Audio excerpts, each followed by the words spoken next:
Hello guys, today I will be fitting the front seats in my Audi.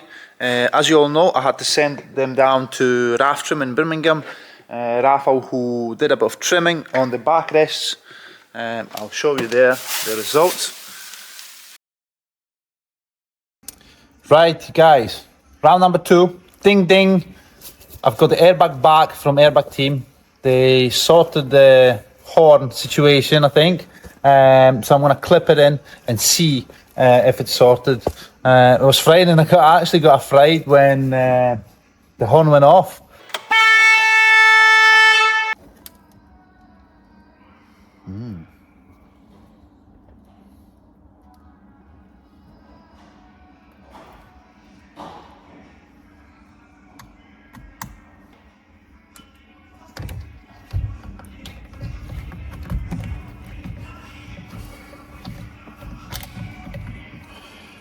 Let's turn the key and see.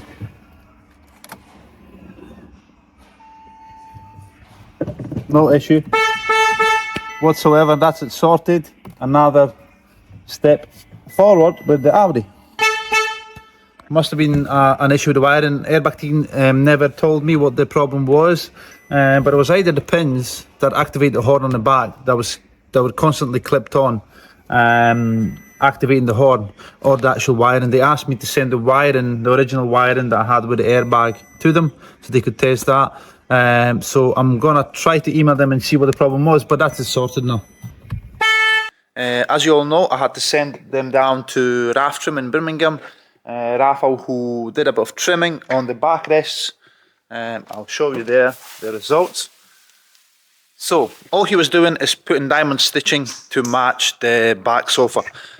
Those are back seats, those are supersports. They've got a bit of stitching through the backrest, and that's what he was doing on the S3 seats on the front.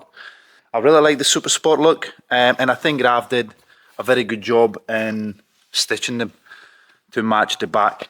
I had to send him the backrest of the back for reference so he could measure out the pattern of the stitching of the diamonds on the back, which he did, and did a very good job. So I'm going to fit them back in the car. I've also, quick update on the side trim, that was broken. The gent who sold me the back seats, I've hit him up again asking for that trim. He said it's still on the car, so he's going to send one out for free, believe me or not. He said, listen, you bought the back interior, the car's basically a shell now. Most of the other components are sold. He's like, if you want that trim, I'll take it off and post it out. Just send me the postage money, or organize a courier and I will get to you for nothing. So that's coming for free, which is good, great. Thank you, Mr.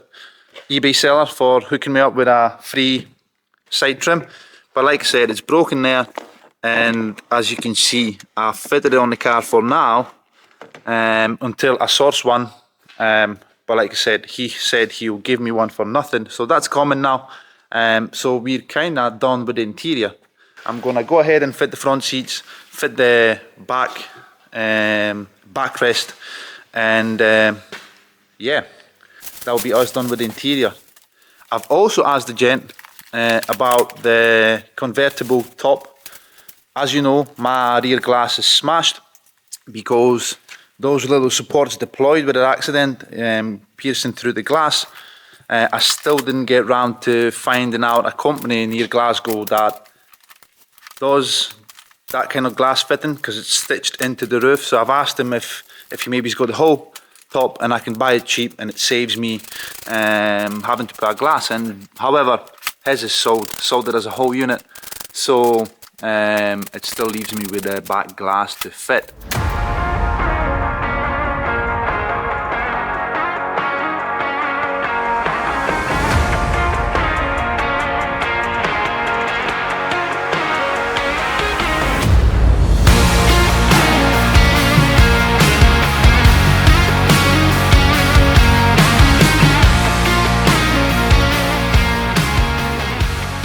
Right, with that being a convertible, I know it's nothing, it's just the interior, but when you've got the roof down, the weather is lovely, and you drive by, people look into the car, I think it just looks different, and that's all you want. It's never going to be an RS3, it's never going to be a 400, 500 horsepower car, it's only 1.6 diesel.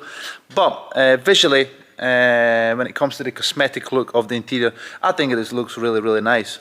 I'm going to clip the seat belts, just show you guys what the seats look like with the seat belts clipped through them. So this is what you will see when the roof is down. I think the diamond, between the diamond stitching and the red seat belts, it just looks different.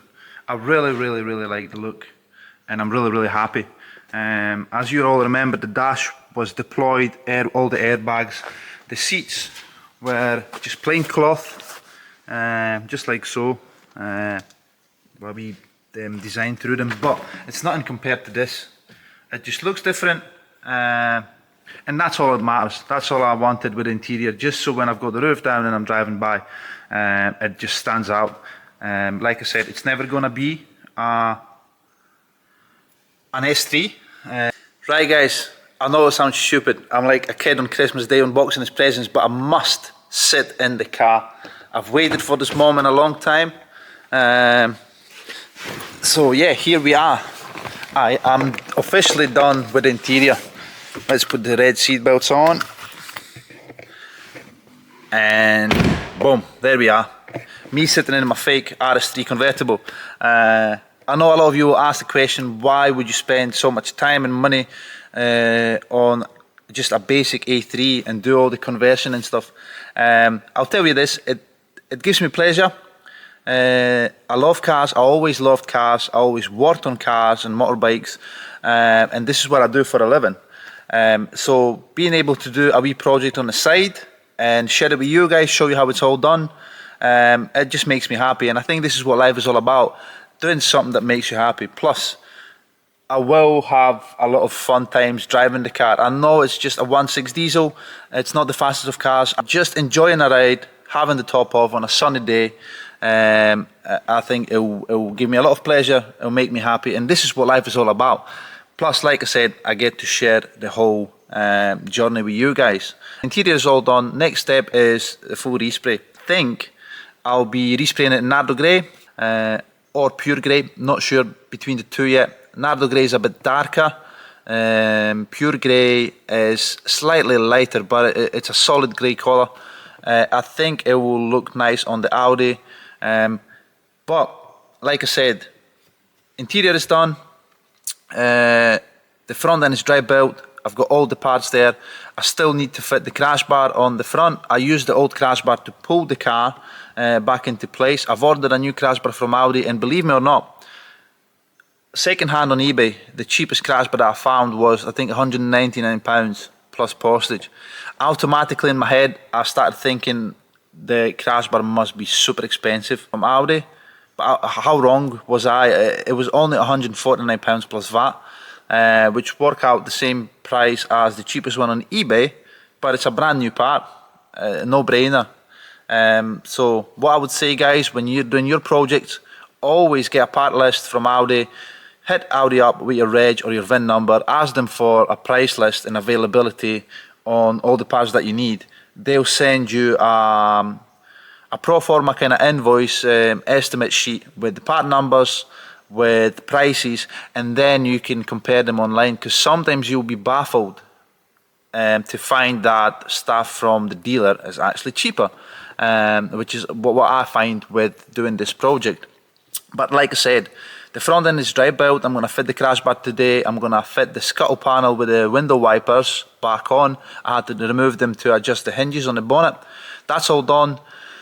The next step, me stripping the car for a respray. And as you may know, when you're doing a full respray, you need to take everything off, from door cards, all the seals. I'll be spraying everything. I'll be color coding parts of the engine bay as well, just to make sure when you open the bonnet it doesn't immediately look like the car had a respray. So I'm gonna be stripping a lot on the car. It's not hard, I'm not fazed by it as such, but it's just time consuming.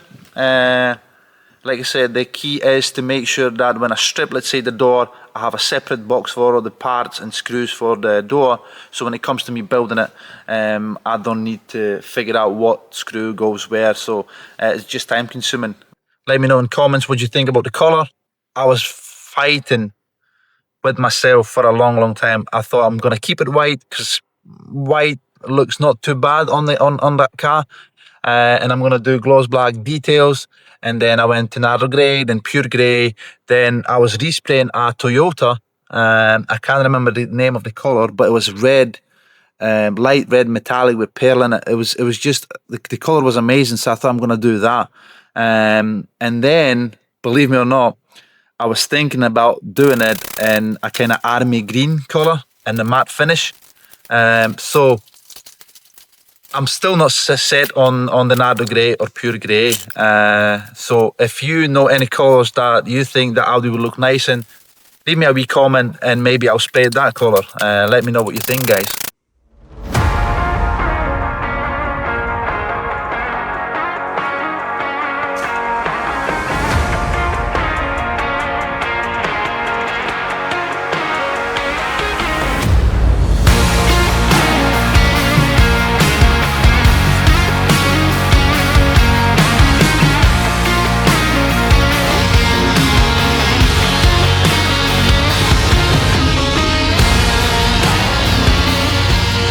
Right, so as you can see, the petrol flap is off, and this is how it works. So you poke it through, and then you just lever those wee logs off. Same on the bottom, and like you can see, they tend to break.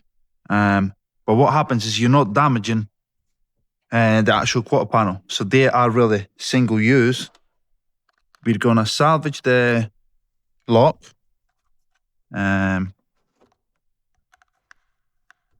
Because the new one doesn't come with a lock, so I'm going to unscrew that.